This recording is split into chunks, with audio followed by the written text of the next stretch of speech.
Hello student, how are you? कैसे हो? बढ़िया। तो आज की हमारी वीडियो कौन सी है?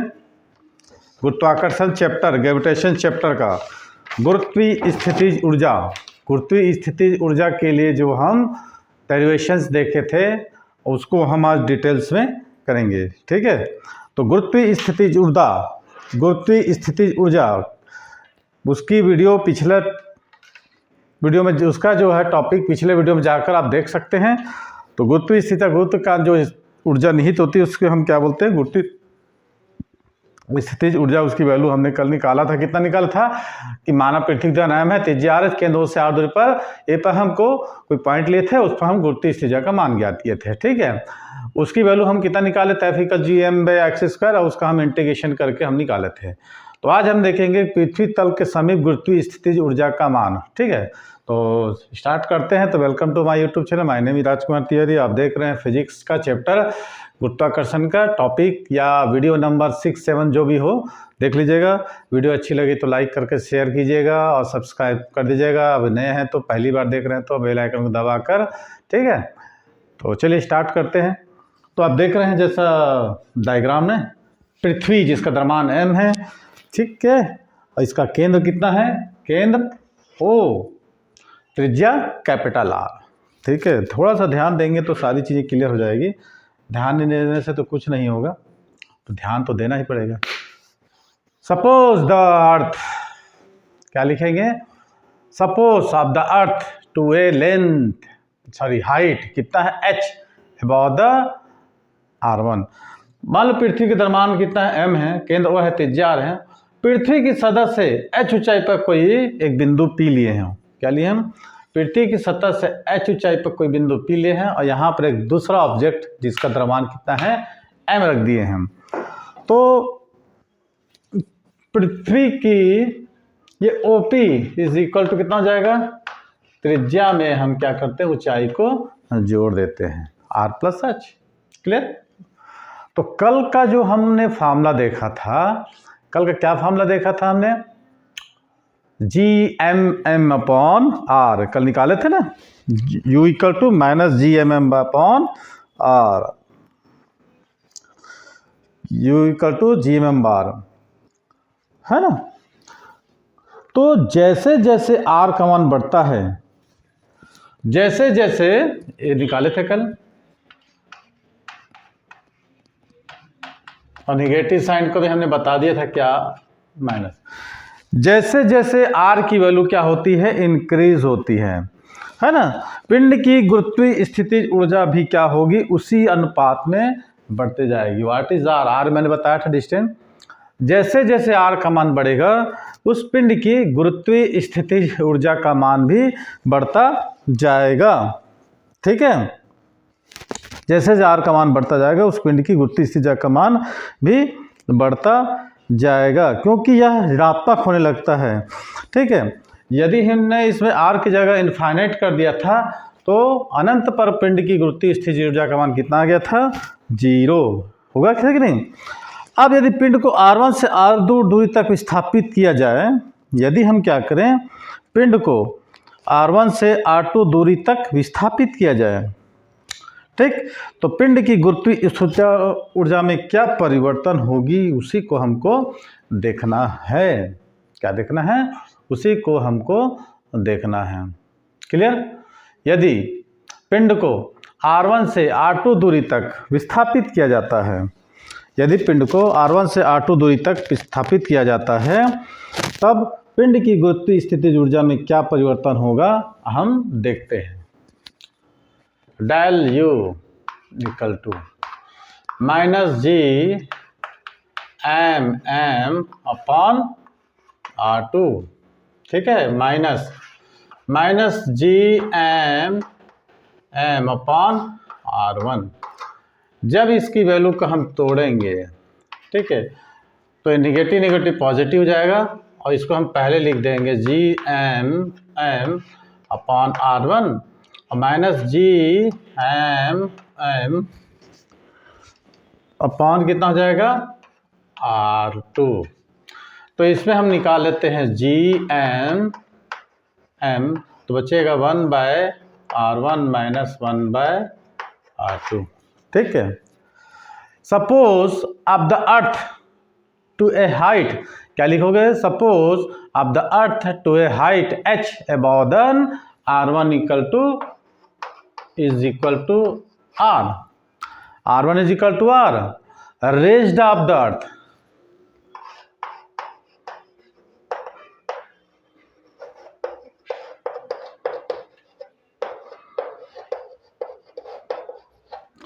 and R2 equal to R plus H, R2 equal to क्या करेंगे? Total distance from the centre of earth, R2 R plus H। अब इसकी वैल्यू को हम क्या करेंगे? इस इक्वेशंस में रखेंगे और उसको सॉल्व करेंगे। कोशिश करिए सॉल्व करने की। चलिए आप लोग, ये जो समीकरण से क्या देख रहे हो? क्या देख रहे हैं आप? कि R1 is greater than R2। ठीक है। What is R1? R1 is greater than R2 हो तो डेल यू का मान ऋणात्मक होते जाएगा। यदि R1 का मान R2 से छोटा होगा तो डेल यू है, अगर इसका मान होगा तो डेल यू की वैल्यू क्या होगी? निगेटिव। और R1 is less than R2 तो डेल यू की वैल्यू क्या होगी? पॉजिटिव। ठीक है। रिमेंबर इट कि R1 का मान R2 से बड़ा होगा तो डेल यू का मान क्या हो जाएगा?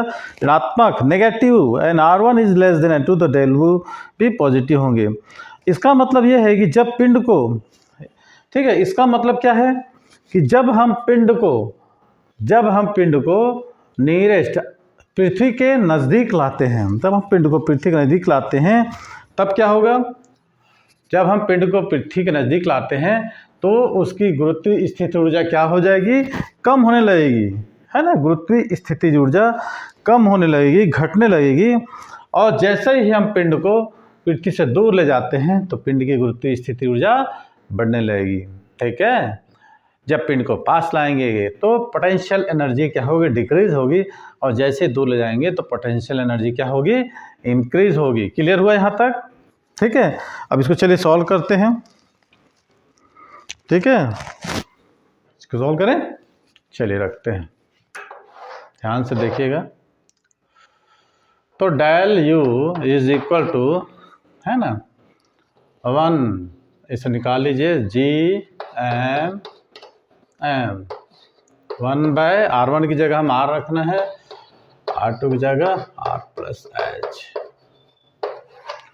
अब हम क्या करेंगे? R से डिवाइड करेंगे और मल्टीप्लिकेशन करेंगे। ये GM अपॉन R, और R से इसे मल्टीप्लिकेशन कर देंगे अंदर, R/R minus R upon R plus H, एक कैंसिल हो जाएगा। तो ये डेल यू की जो वैल्यू आएगी हमको क्या मिलेगी? GM upon R। ठीक है। 1 minus R upon R plus H। Clear? ये R से हमने डिवाइड कर दिया। अब इस R को हम फिर से यहाँ पर न्यूमरेटर डिनोमिनेटर में R से डिवाइड कर देते हैं। ये R, देखिए ध्यान से समझेंगे तो अच्छे समझ में आ जाएगा। अब डेल यू की वैल्यू कितना हो जाएगी हमारे पास? GM अपॉन R और 1 माइनस R/R 1 हो जाएगा। इसको पार्शियल फ्रैक्शन में तोड़ देंगे तो 1 प्लस H/R, ये हमारी कंडीशन निकलेगी। ठीक है। क्लियर हुआ? अब जो डेल यू की वैल्यू हमको मिलेगी GM अपॉन R, इसको लिख सकते 1 माइनस 1 प्लस H/R माइनस 1। ठीक है, ये हमको मिल गया। अब अप्लाइंग बायनोमियल थ्योरम अप्लाइड करते हैं। अब ये डेल यू की वैल्यू हमको किस फॉर्म में मिलेगी? GM अपॉन R 1 माइनस और 1 माइनस H/R। Clear that? यहाँ तक क्लियर होने के बाद इधर दिख रहा है बोर्ड में, चलिए इधर हम लगाते हैं ना,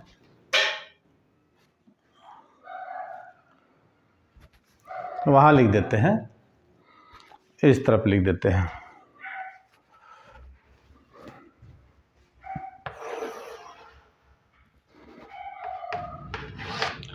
तो उसको जब डेल्यू की वैल्यू क्या हो जाएगी,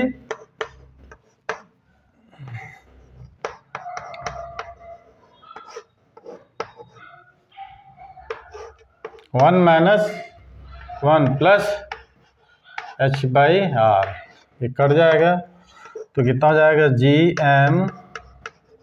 M upon R into H by R. Clear.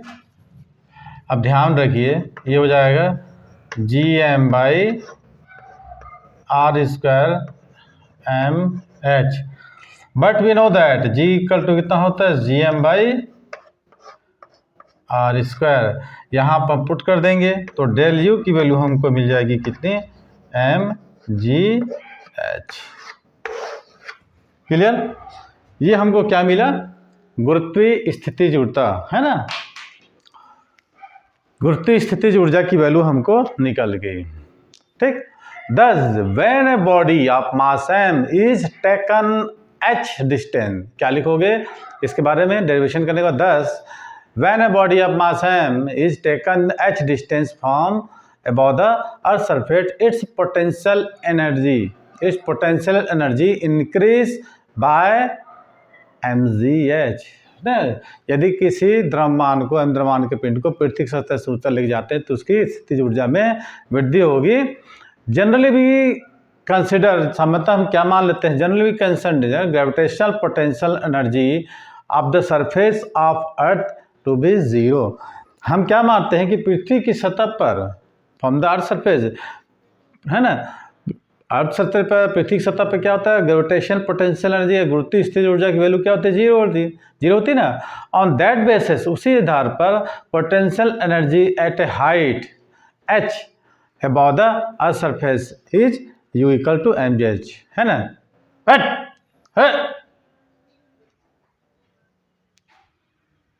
ठीक है।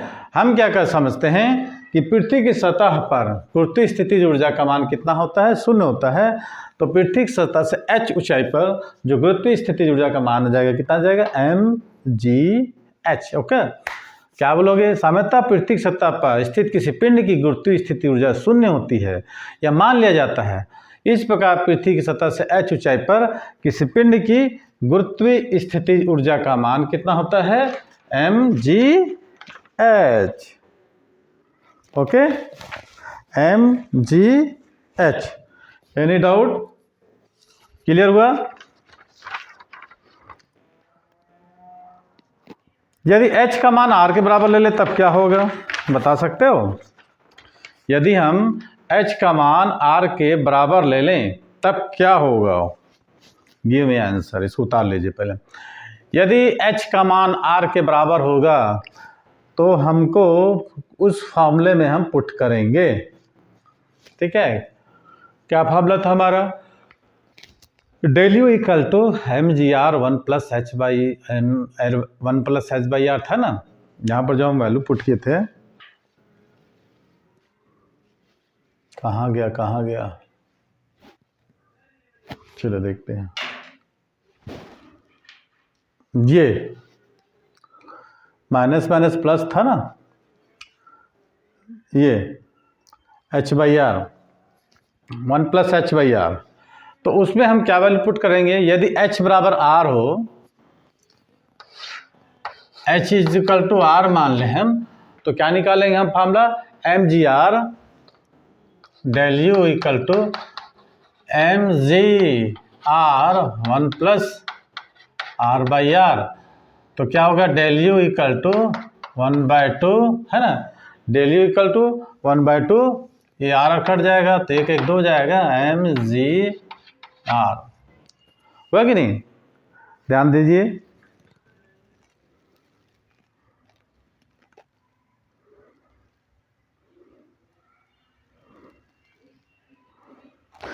ठीक है, क्या लिखे mgr। अतः m द्रव्यमान के पिंड को पृथ्वी की सतह से m द्रव्यमान के पिंड को पृथ्वी की सतह से r ऊंचाई पृथ्वी की त्रिज्या के बराबर ले जाने में उसकी गुरुत्वीय स्थिति ऊर्जा में क्या होती है 1/2 mgr की वृद्धि हो जाती है। When a body is taken to a height equal to its radius of Earth h equal to r, its potential energy increase by amount equal to 1/2 mgr। Okay, कोई डाउट? अब अगला टॉपिक होगा हमारा स्केप वेलोसिटी।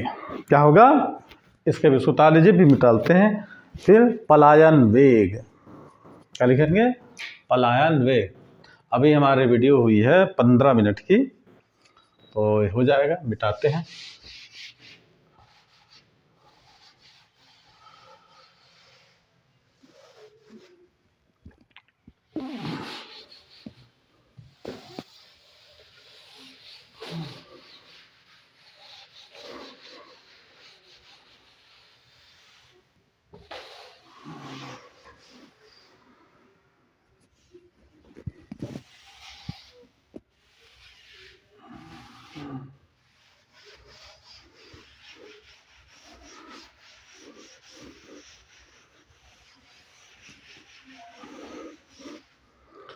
थोड़ा सा गंदा हो गया, ये दूसरे डस्टर से साफ कर देते हैं।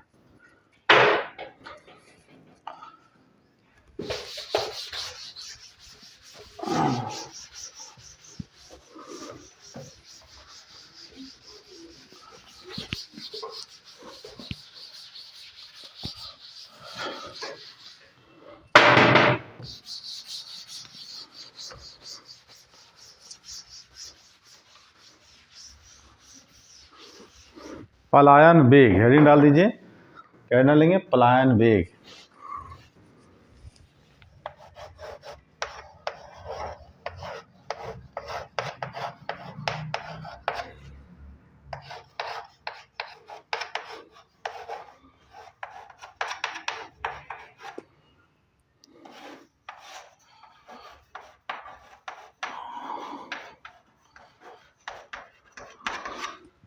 पलायन, जैसे कि नाम से स्पष्ट है, पलायन कर जाना, चले जाना, लौट के कभी नहीं आना।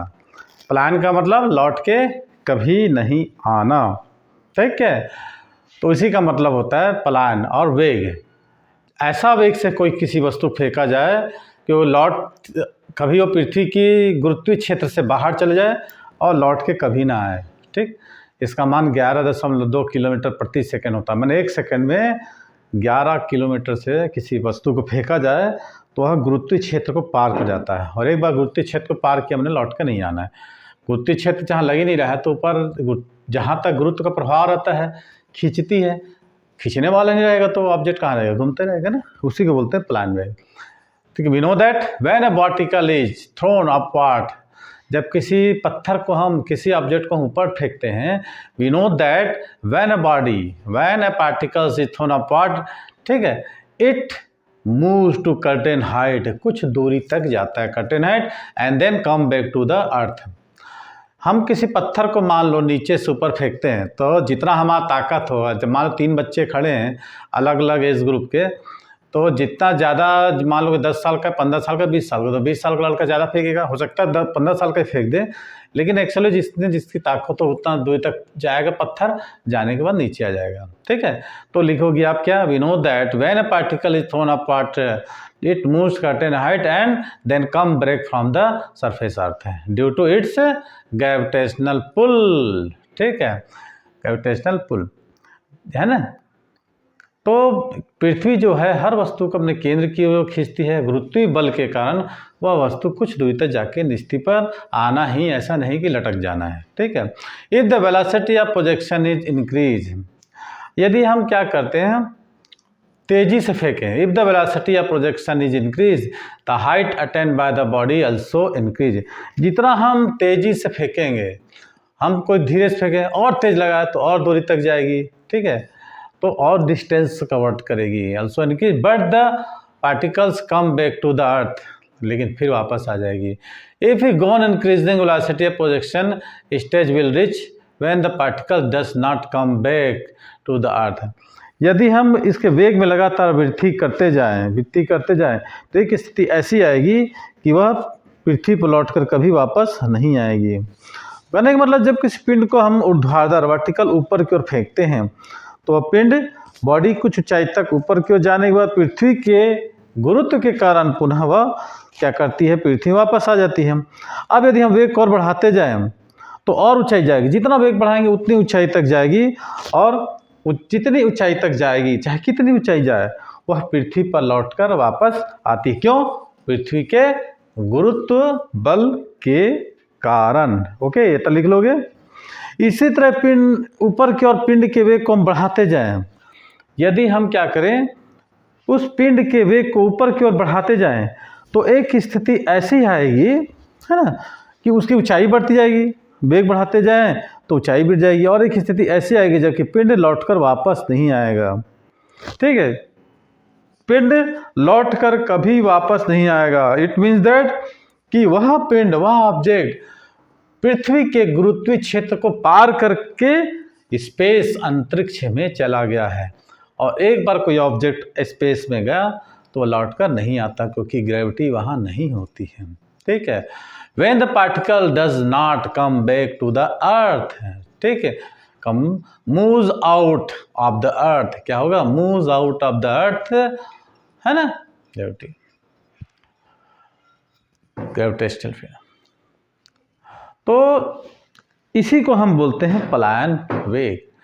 तो क्या लिखोगे definition? Escape velocity on the surface of earth is defined, escape velocity on the surface of earth is defined as the minimum velocity with which the particle has to be projected, which क्या लिखोगे? which the particle has to be projected vertically upwards, ठीक, from the surface of earth so that it crosses the gravitational field, therefore it crosses the gravitational field of earth and never return back.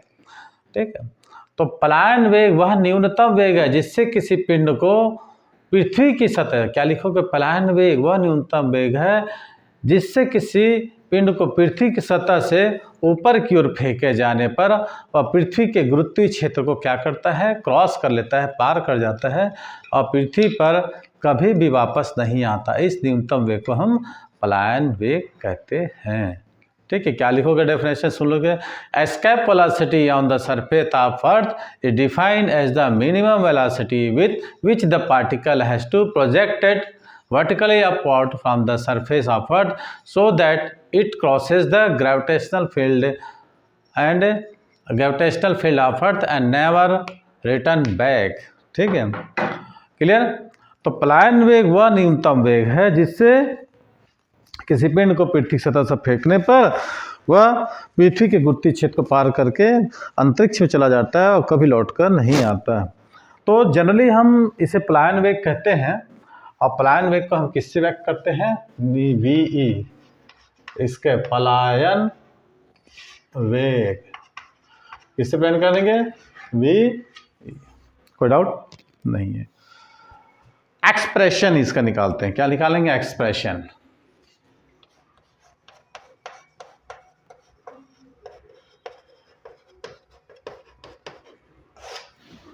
Expression, पलायन वेग का expression.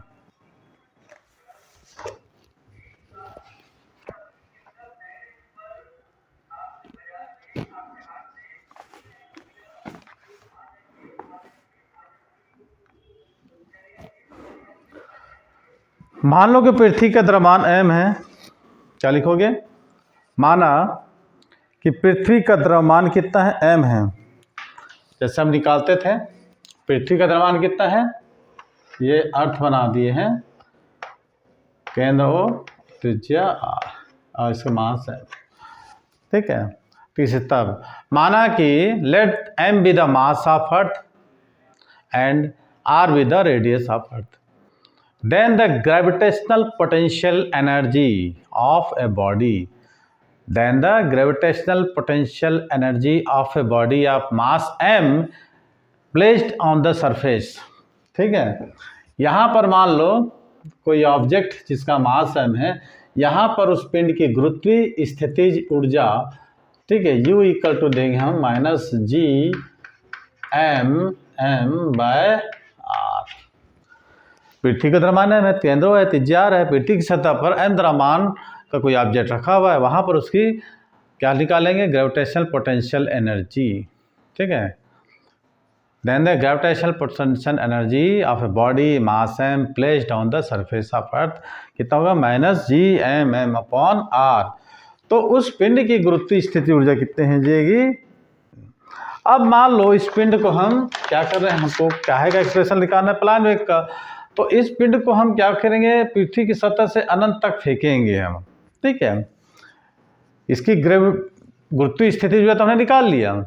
अब जब पिंड को पृथ्वी की सतह से अनंत तक फेंकते हैं तो पृथ्वी के गुरुत्वाकर्षण के गुरुत्वाकर्षण, जब हम किसी ऑब्जेक्ट को फेंकेंगे तो रिटर्न आ रहा ना, तो हमको ग्रेविटेशनल फील्ड के अगेंस्ट हमको वर्क करना पड़ता है ना, गुरुत्व के विरुद्ध कार्य करना पड़ता है, जिससे पिंड की गुरुत्वीय स्थिति ऊर्जा में वृद्धि होगी।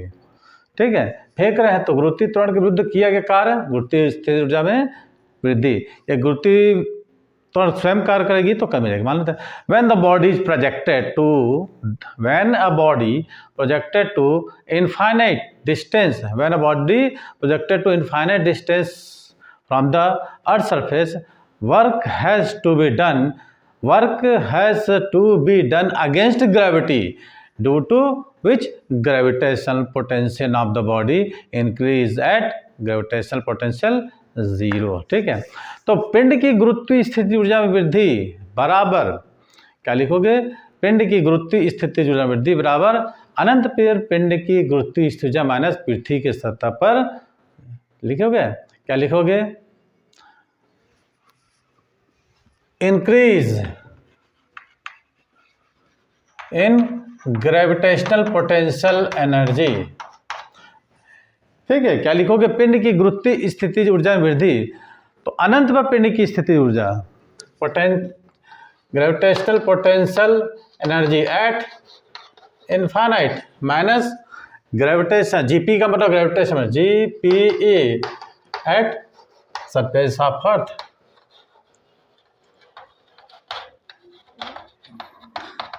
देखिए छोटी छोटी चीज़ों को याद नहीं रखेंगे दिक्कत हो जाएगा। अनंत पर गुरुत्वीय स्थिति ऊर्जा का मान कितना होता है, 0, और अर्थ सरफेस पर गुरुत्वीय स्थिति ऊर्जा कितनी निकाले अपन, माइनस। ठीक है, तो इसको ऐसे भी लिख सकते हैं, u infinite minus u S, u equal to, ठीक है, तो minus G M upon R. कोई डाउट। ठीक है, तो ये जाएगा minus minus plus equal to G M by R. ठीक है, तो किसी पिंड की गुरुत्वीय स्थिति, मान लो किसी पिंड को नीचे से ऊपर फेंकते हैं अर्थ सरफेस से, तो गुरुत्वीय स्थिति ऊर्जा में क्या होगी, वृद्धि होगी, है ना, वृद्धि होती जाएगी ना। तो पिंड की गुरुत्वीय स्थिति ऊर्जा वृद्धि बराबर अनंत पर गुरुत्वीय स्थिति ऊर्जा माइनस पृथ्वी की सतह पर, तो हमने निकाला gm/r।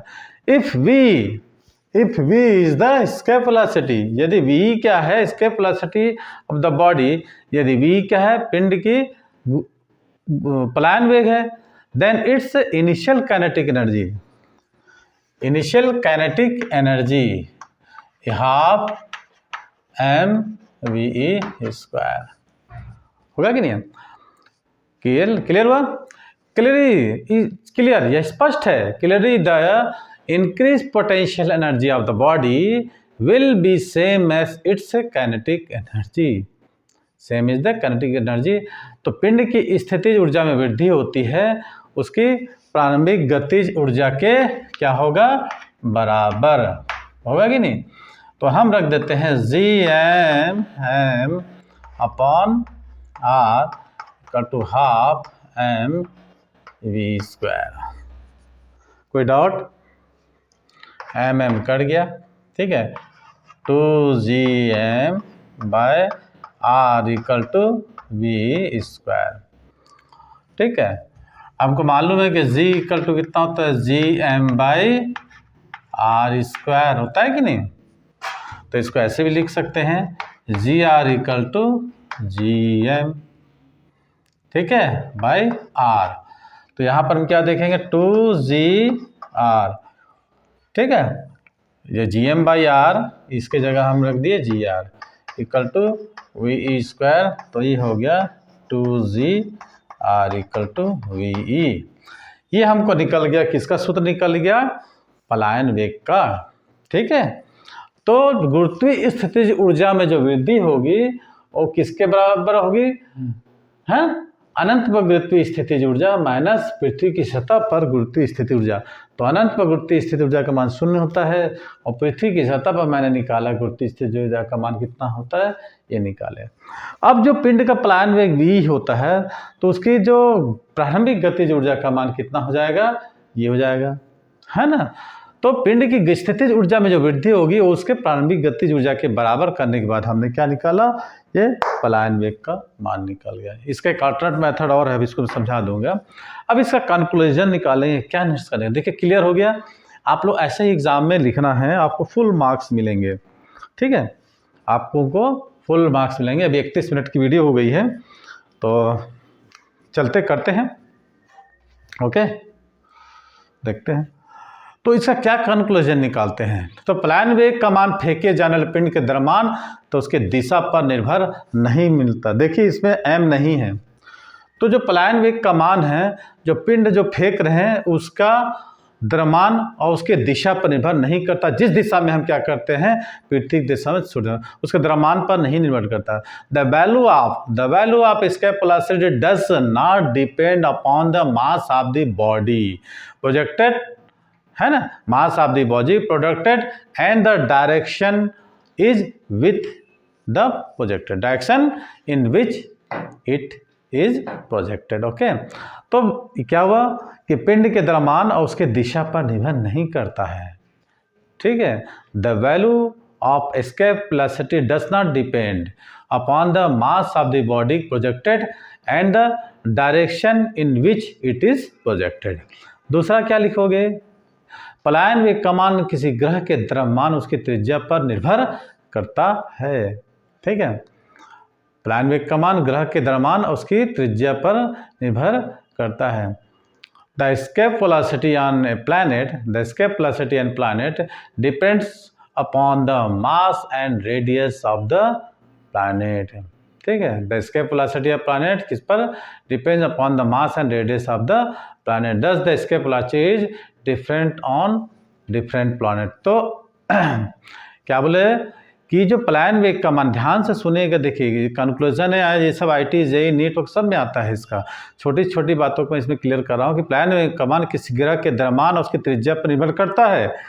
किस पर डिपेंड कर देगा, उसके द्रव्यमान और त्रिज्या पर निर्भर करता था। अलग अलग ग्रहों पर ये पलायन वेग का मान अलग अलग होता है। The escape velocity on a planet depends upon the mass and radius of the planet, thus the escape velocity is different on different planets, ठीक है। अलग अलग ग्रहों पर इसका मान क्या होता है, अलग अलग होता है। इसको उतार लीजिए।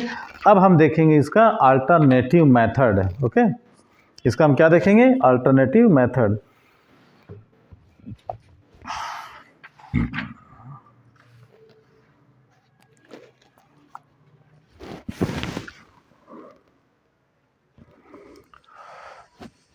इसको मिटा दें, है ना। तो एक डायग्राम बनाते हैं, अल्टरनेटिव मेथड।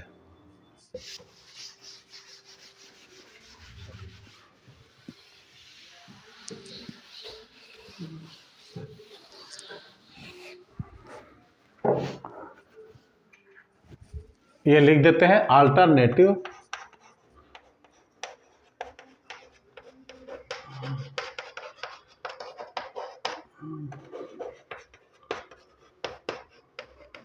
ठीक है। इसका हम लिखते हैं अल्टरनेटिव मेथड है।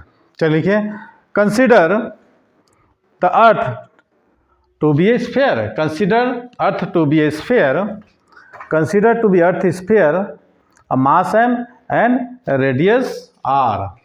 मान लो पृथ्वी जिसका द्रव्यमान, इसको थोड़ा बड़ा बना देते हैं। मान लो पृथ्वी जिसका द्रव्यमान m है और त्रिज्या कितनी है, r है,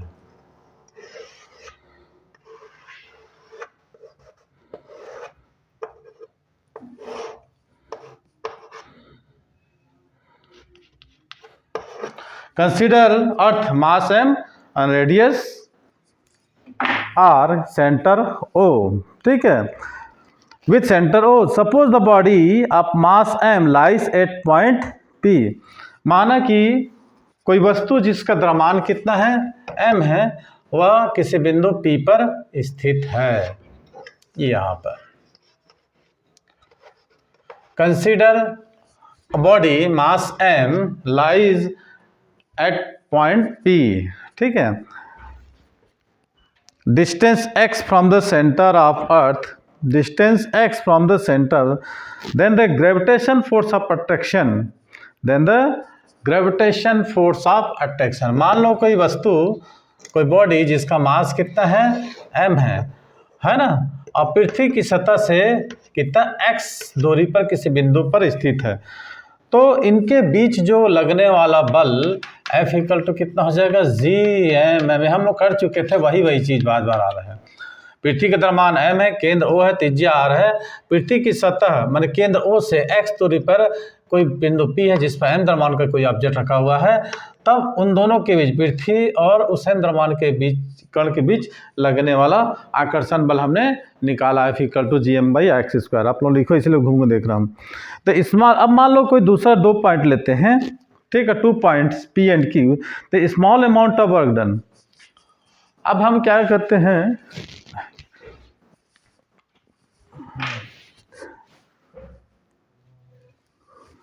take a small distance, take a 2 point, इसको P नहीं लेते हैं, इसको A ले लेते हैं ना, ओके, हम PQ, हाँ चलो P लेते हैं, A भी ले लेते हैं, ठीक है, A B डिस्टेंस dx, ठीक है, take a 2 point A B, ठीक है, डिस्टेंस कितना होगा, minimum dx। The small work done moving the body through small distance A B equal to X. अल्प दूरी dx तक विस्थापित करने में किया गया कार्य ए बी इक्वल टू कितना हो जाएगा, dx, है ना, ए बी इक्वल टू कितना होगा, dx। तो small work done in moving the body, तो small work done moving the body, small distance dx, small distance A B equal to against the gravitational force. उस m द्रव्यमान के वस्तु को अल्प दूरी A B equal to D H तक विस्थापित करने में किया गया अल्प कार्य, तो D W equal to F into D X. तो डी डब्ल्यू इक्वल टू कितना हो जाएगा, एफ की जगह कितना हो जाएगा, रख देंगे जी एम अपॉन x² dx। अब वस्तु को हम कहाँ से फेंक रहे हैं, पृथ्वी के केंद्र माने सतह से अनंत तक फेंक रहे हैं। तो किए गए कार्य की गणना के लिए the total work done in moving the body from the surface of earth, the total work done in moving the body from the surface of earth x equal to r, x equal to r from infinite, क्या लिखोगे, the total work done is moving the body from the surface of earth x equal to r to a region beyond the gravitational field of x equal to कितना लिखोगे, infinite। कुल किए गए कार्य की गणना करने के लिए हम उस का, है ना, r से इन्फाइनाइट तक कुल किए गए कार्य की गणना करने के लिए हमको क्या करना है, उपरोक्त समीकरण का कहाँ से, r से इन्फाइनाइट तक का समाकलन करना है। चलिए आप लोग समाकलन करिए और फिर मैं डायरेक्ट आंसर लिखूंगा, आंसर कर लिखूंगा इसका कितना होगा। करिए, चलिए 2 मिनट का समय, 2 मिनट नहीं 2 सेकंड का, चलिए करके दिखाइए।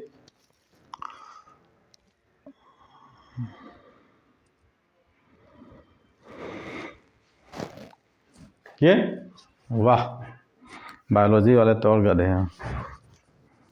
तो डब्ल्यू इक्वल टू कितना हो जाएगा, डायरेक्ट कर रहा हूँ मैं, जी एम एम निकाल दोगे, ठीक है, एक्स स्क्वायर का कितना होगा, X -1 upon -1 infinite to R, -1 यहाँ आ जाएगा, माइनस जी एम एम और 1/इन्फिनिट -1/r, तो माइनस ये 0 हो जाएगा, माइनस प्लस हो जाएगा। डायरेक्ट हम लिख रहे हैं क्योंकि इसको हमने बहुत टाइम से इंटीग्रेशन करना सिखाया है। डब्ल्यू इक्वल टू कितना होगा, G M M upon R, ठीक है, जी एम अपॉन आर।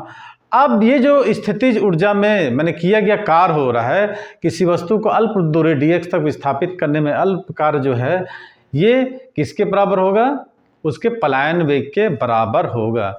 यदि मान लो पिंड का वेग कितना होगा, पिंड का वेग कितना होगा v, तो उसकी प्रारंभिक गतिज ऊर्जा, ठीक है, k इक्वल टू कितना जाएगा, half M V E square, ठीक है। तो यह किया गया कार्य पिंड की गतिज ऊर्जा में वृद्धि के बराबर हो जाएगा।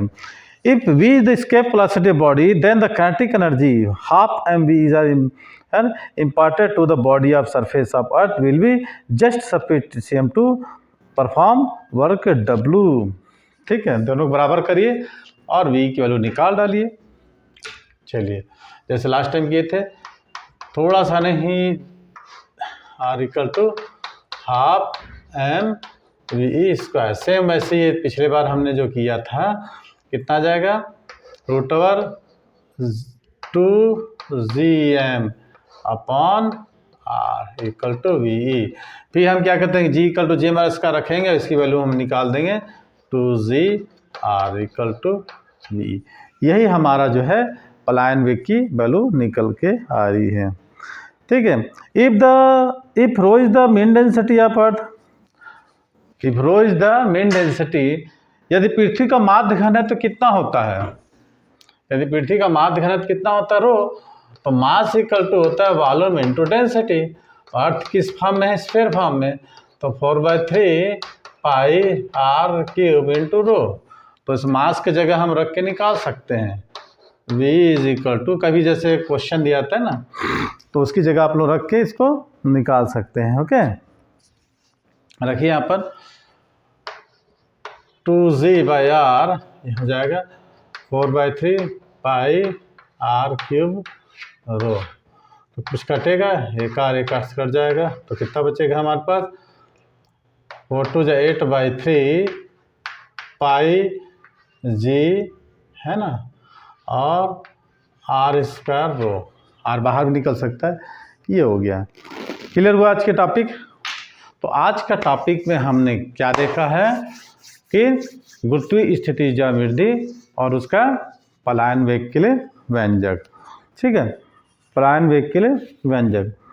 अब पलायन वेग का महत्व कितना होता है, जिन ग्रहों पर, जैसे छोटे ग्रहों का बुध मंगल, पलायन वेग का मान गैसों के तापीय वेग से कम होता है, तो गैसों उस ग्रह से पलायन करके अंतरिक्ष में जाते हैं, अतः उन ग्रहों पर वायुमंडल नहीं पड़ पाता है। मालूम है आपको, जिन ग्रहों पर जैसे छोटे ग्रह है ना बुध मंगल, तो पलायन वेग का मान गैसों के माध्य तापीय वेग से कम होता है, तो वहाँ क्या होते हैं, गैस कणु पलायन कर जाते हैं, वहाँ वायुमंडल नहीं होता है। इसके अपोजिट क्या होता है, जिन ग्रहों पर पलायन वेग का मान गैसों के माध्य तापीय वेग से अधिक होता है, वहाँ से गैस कणु पलायन नहीं कर पाते और उस ग्रह पर वायुमंडल पाया जाता है, ठीक है। तो इसको हम कल और डिटेल्स करेंगे, समझा दूंगा मैं। और उसके बाद हम जो ऑर्बिटल वेलोसिटी वगैरह देखेंगे, है ना, और सैटेलाइट्स, ज़्यादा टॉपिक नहीं बचा है, फिर ख़त्म हो जाएगा हमारा। एक वीडियो और इसका ग्रेविटेशनल का, उसके बाद हम न्यूमेरिकल्स क्वेश्चंस को सॉल्व करेंगे। ओके, तो आज के लिए हम इतना ही, अब मिलते हैं हम अगली वीडियो में।